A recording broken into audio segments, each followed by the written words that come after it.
My husband, Jack, died on August 31st, 2007. It was 3 weeks before we were supposed to leave on our second honeymoon, a 3-week trip to Greece.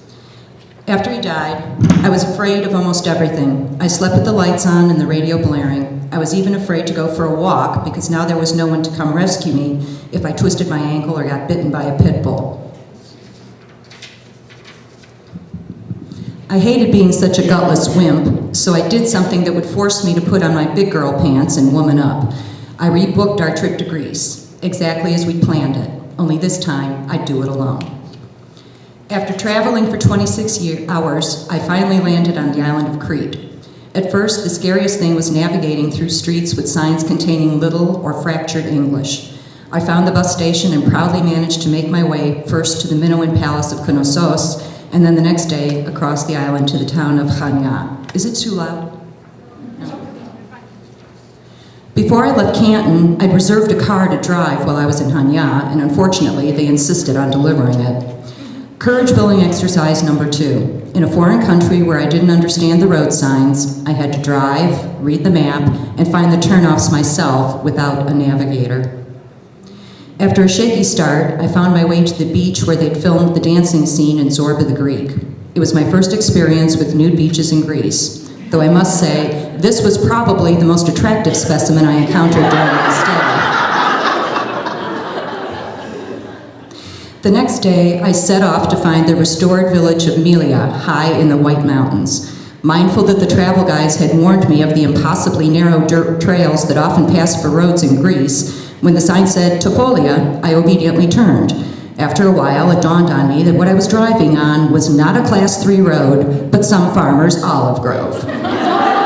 To get to Melia, I drove for miles in the mountains, through the rain, over switchbacks and blind hairpin curves at 100 kilometers an hour. The roads were only wide enough for 1.5 cars, and there were no curbs, shoulders, or guardrails, just a sheer drop over the side and down the mountain. My favorite part of the drive was going through this tunnel, wide enough for only 1 car at a time.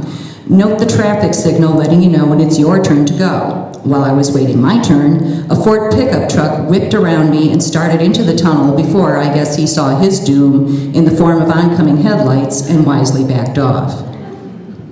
I never did find Melia. I gave up when the skies opened up and the signs on the mountain trail dwindled away to nothing.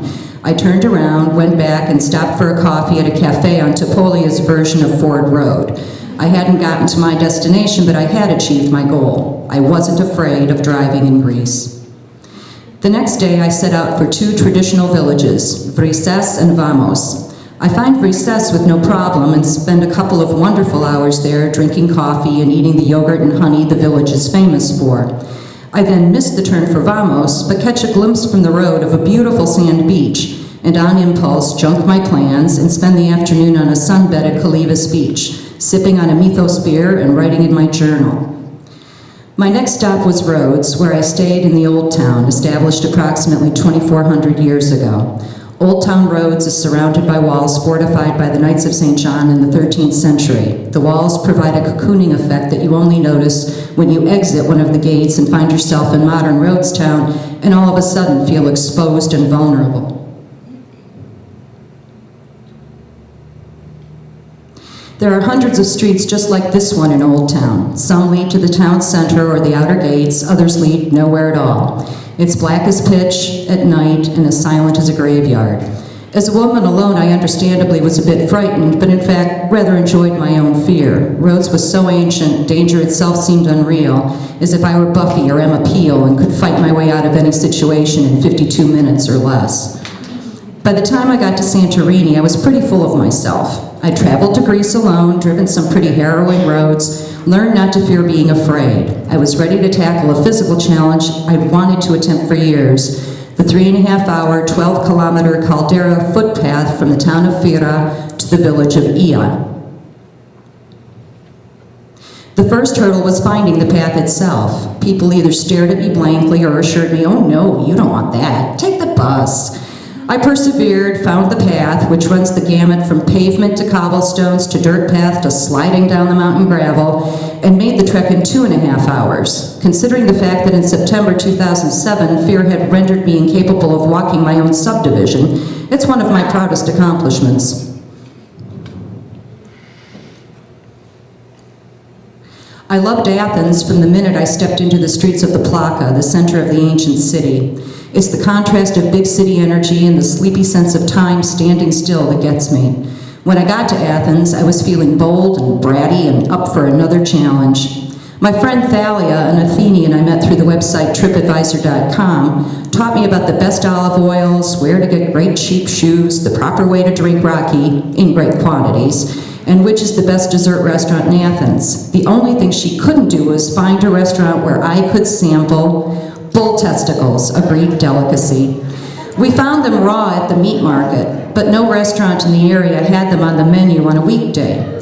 So Thalia and I settled instead on another traditional Greek dish, kokoretsi. Kokoretsi is offal, which, when cooked properly, is delicious. It's lamb liver wrapped in the lamb veins and roasted over a spit. Thalia and I enjoyed ours with beer, raki, fresh pita, horotiki, Greek farmhouse salad, and of course, fries. After 3 weeks, although I hated to leave Thalia and all my new friends, I was ready to come home. I'd done what I'd set out to do. After what I'd lived through the previous year, I knew I could survive anything. And now I knew I was brave enough to take on any challenge and start a new life unafraid. And so I did.